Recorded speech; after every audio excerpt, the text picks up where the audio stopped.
पटना ग्रामीण क्षेत्र के क्षेत्र में हम पहली बार यहाँ आ रहे हैं और अपने संगठन के कार्यकर्ताओं से और पदाधिकारियों से ये हमारी गुफ्तगू है।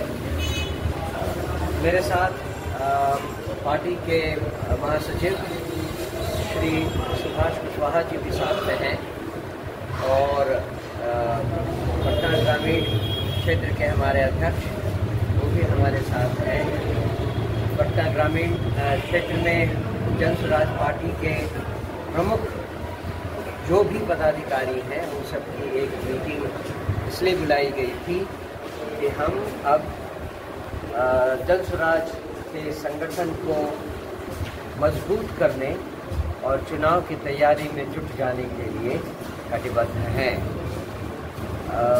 चुनाव में अब मुश्किल से 90 दिन बाकी है, 90-100 दिन, और हमारा पूरा का पूरा ध्यान इस बात पर है कि आगे आने वाले 15 से 20 दिनों के अंदर हमारा संगठन इतना मजबूत हो जाए कि हम उसके बाद बूथ कमेटी के स्तर पर अपने कार्यकर्ताओं को सही ढंग से तैयार कर पाएँ और आने वाले चुनाव में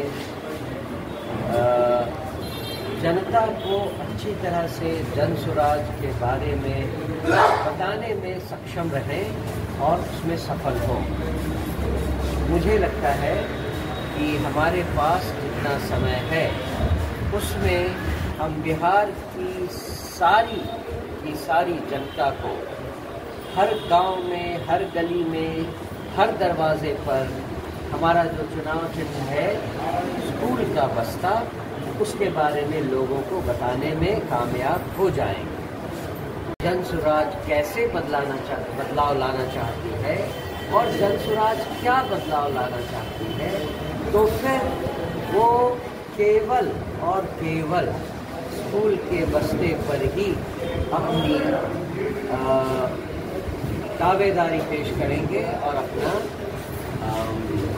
वोट देंगे। आपको याद होगा कि उपचुनाव में हमारे पास लगभग 9 दिन थे जिसमें हमें अपना चुनाव चिन्ह लोगों तक पहुंचाने का मौका मिला था। 1 नवंबर को चुनाव चिन्ह मिला था, 11 नवंबर को चुनाव का प्रचार बंद हो गया था, बीच में दिवाली और छठ का था त्यौहार। तो वर्चुअली 9 दिन में हमने 10% लोगों को अपना चुनाव चिन्ह याद करवा दिया था।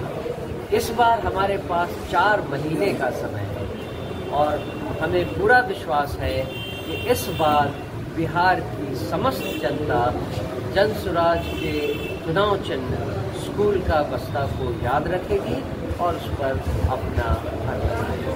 सर, सरकार बनाने की बात कही जा रही है कि जन स्वराज सरकार बनाएगी। क्या लग रहा है सर कि इस विधानसभा चुनाव में कितनी सीटों पर आप देखिए, मुख्य बात ये नहीं है कि जन स्वराज कितनी सीट लेगी या सरकार बनाएगी या नहीं बनाएगी।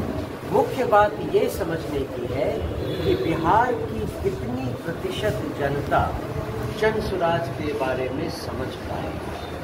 जितनी ज़्यादा जनता जन स्वराज के सिद्धांतों, उनके कार्यकलापों, उनकी नीतियों के बारे में समझ पाएगी, उतना ही ज़्यादा हम सरकार बनाने के नज़दीक आ पाएंगे, उतना ही ज़्यादा प्रतिशत बिहार के लोगों का समर्थन हम पा सकेंगे। तो इम्पोर्टेंट ये नहीं है कि हम शासन में आए या नहीं आए, इम्पोर्टेंट ये नहीं है कि 243 सीट में हमें कितनी सीट मिलती है। इम्पोर्टेंट ये है कि कितनी प्रतिशत जनता बिहार में जन स्वराज को और जन स्वराज के बारे में जान पाती है और समझ पाती है। हमारी लड़ाई समय के अगेंस्ट है। जितना समय हमें मिला है उस समय में हम कितने ज़्यादा लोगों तक जन स्वराज की बात पहुंचा सकते हैं, लड़ाई ये है। हम किसी और पॉलिटिकल पार्टी और किसी राजनीतिक दल से लड़े, ये सेकेंडरी बात है कि जिस तरह से ये SIR कंडक्ट करवाया जा रहा है, उसे देखकर बहुत सारे सवाल मन में आते हैं और जनसुराज ने बार बार उन सवालों को उठाया है। जिस तरह से इसकी टाइमिंग है, जिस तरह से ये करवाना चाहते हैं, जिस तरह से सारा का सारा क्या कहें ज्यूरिसडिक्शन या अधिकार BLO के नाम पर हो गया है। BLO चाहे तो किसी का फॉर्म एक्सेप्ट करे, BLO चाहे तो किसी का फॉर्म एक्सेप्ट ना करे। ये एक बहुत ही डेंजरस अधिकार उनको दिया जा रहा है। हमने जब बिहार के चुनाव अधिकारी से बात किया तो उन्होंने हमसे यही किया कि सारे के सारे BLO को ये अधिकार है कि वो डिसाइड करे कि किसका फॉर्म सही है, किसका फॉर्म गलत है। ये बिल्कुल गलत है, ऐसा नहीं होना चाहिए। एक शुद्ध और क्लियर प्रोसीजर होना चाहिए जिस पर किसी एक व्यक्ति को ये रिस्पॉन्सिबिलिटी नहीं दिया जा सकता कि वो किसी का फ्यूचर डिसाइड करे। सर ये अधिकार तो ERO को दिया गया डिसाइड करे। बेसिकली इलेक्शन कमीशन इस प्रोसेस से बिहार के लोगों की नागरिकता डिसाइड करने में लगा है, जो कि सर्वथा गलत है। सॉरी, में क्या बजाता है? अपराध की घटनाओं में बहुत वृद्धि हो जाती है। किसान इस समय खाली होते हैं। देखिए, मुझे पता नहीं आपने क्या ADC कुंदर कृष्ण। हाँ, तो मुख्य बात ये है कि यहाँ की सरकार, बिहार की सरकार कानून व्यवस्था को स्थापित करने में बिल्कुल नाकामयाब रही और उसके लिए वो तरह तरह के बहाने बना रहे हैं। भाई कभी किसान खाली रहेंगे तो किसी जगह आप कहेंगे कि बेरोजगार बहुत हो गए हैं, किसी समय आप कहेंगे कि बिहार से लोग बाहर नहीं जाके रोजगार ढूंढ पाए इसीलिए कानून व्यवस्था खराब है। ये कोई आर्ग्यूमेंट है? ये कोई भी लॉजिकल सरकार और सरकार के ऑफिसर या सरकार के नेता ऐसा स्टैंड लेंगे, ये सोचने के भी लायक बात नहीं है। ये तो केवल अपनी गलतियों को, अपनी कमियों को छुपाने के लिए तरह तरह के बहाने हैं। ये बात बिल्कुल सच है कि जिस तरह की घटनाएं बिहार में आए दिन हो रही हैं, लगभग हर रोज कम से कम 1 या 2 मर्डर, बलात्कार और पता नहीं क्या क्या चीज की घटनाएं आ रही हैं, ये तो नोटिस में आ रही हैं।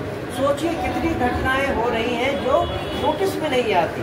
आप देखिए कि कोई लाश 1.5 महीने से पुरानी सड़ी हुई है, वो अभी निकल कर सामने आ रही है। पता नहीं ऐसी कितनी लाशें कहाँ दबी पड़ी हुई हैं जिसको कि बिहार की कानून व्यवस्था उजागर नहीं कर पा रही है। ये इनकी नाकामयाबी है और बेशर्मी की हद है अगर वो किसी तरह के बहाने बनाते हैं।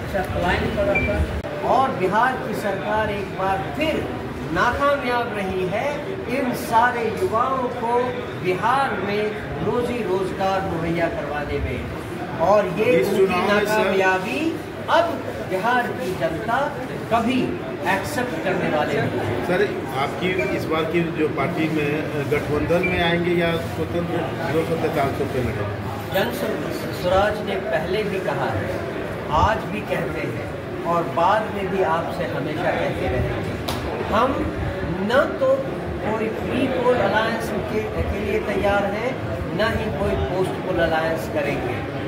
एक बात फिर से मैं दोहरा दूं, अलायंस वो लोग करते हैं जो शासन में आने के लिए बेचैन होते हैं। हम शासन में आने के लिए बेचैन नहीं हैं। हम इस बात के लिए बेचैन हैं कि बिहार में कितने लोग अपनी गरीबी और बर्बादी का कारण समझ पाते हैं और उसको दूर करने के लिए एक नया विकल्प ढूंढने के लिए तैयार हैं। संसदीय देने की जो घोषणा इस फीस बांटा जा रहा है, यहाँ क्या कहना है? आप उनसे पूछिए, आप तो पत्रकार हैं, कि अगर 125 यूनिट बिजली उनको फ्री करनी थी तो ये घोषणा 4 साल पहले क्यों नहीं किया? 20 साल से वो सरकार में है। अगर ये उतने ही उदारवादी हैं तो 20 साल पहले उनको ये करना चाहिए था। 20 साल तक आप बिहार की गरीब जनता को क्यों परेशान करते रहे? और आज क्या कंपल्शन हो गया कि आपके पास 125 यूनिट देने के लिए इतनी ज्यादा धनराशि हो गई है? ये सवाल होना चाहिए कि नहीं होना चाहिए? जब कभी वो अब किसी भी तरह का स्पेशल कोई अनाउंसमेंट करते हैं तो आप पत्रकारों को ये पूछना चाहिए कि ये अनाउंसमेंट आपने 20 साल पहले क्यों नहीं किया? अगर आप इतने उदारवादी हैं तो 20 साल से आप सरकार चला रहे हैं, अभी क्यों? ये सवाल पूछना चाहिए। और गुजरात में उन फैक्ट्री को खोलने वाली जगह मानते हैं, ये अंतर है। और बिहार की जनता ये समझ गई है, चाहे वो कितनी बार भी बिहार विजिट करें। सरकार बनते ही साल भर में 50 लाख लोग बाहर गए हुए बिहार से, इनको वापस लाने की बात आप लोग करते हैं, तो किस आधार पे कहा जा रहा है? बहुत आसान तरीके हैं। अगर उसको इम्प्लीमेंट करने के लिए हृदय में शक्ति और ईमानदारी हो।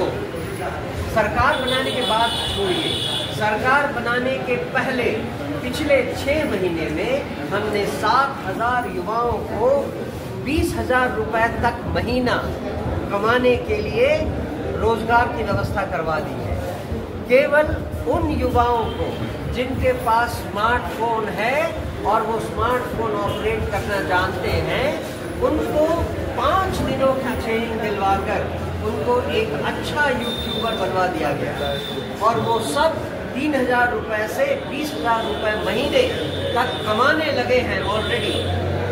तो सोचिए, जब हम सरकार बनाएंगे तब हमारे पास कितने तरह की योजनाएं हैं, उसका कोई हिसाब नहीं। आपको हमने वादा किया है और ये वादा हम करके दिखाएंगे कि अगर इस नवंबर में आपने हमारी सरकार बनवा दी तो अगले छठ तक वो सारे युवा जो किसी भी मजबूरी के कारण आज बिहार से बाहर जाकर 10-12 हजार रुपए का रोजगार करते हैं, वो सब बिहार में ही रोजगार करना शुरू कर देंगे। कैसे रोजगार करने वादा किया है, इसके लिए इस वादा को पूरा करेंगे। बिहार वो सब के सब रोजगार पैदा करने वाले बन जाएंगे, रोजगार करने वाले भी नहीं। और इसकी पूरी की पूरी योजना आप आने वाले दिनों में हमारी तरफ से देखेंगे।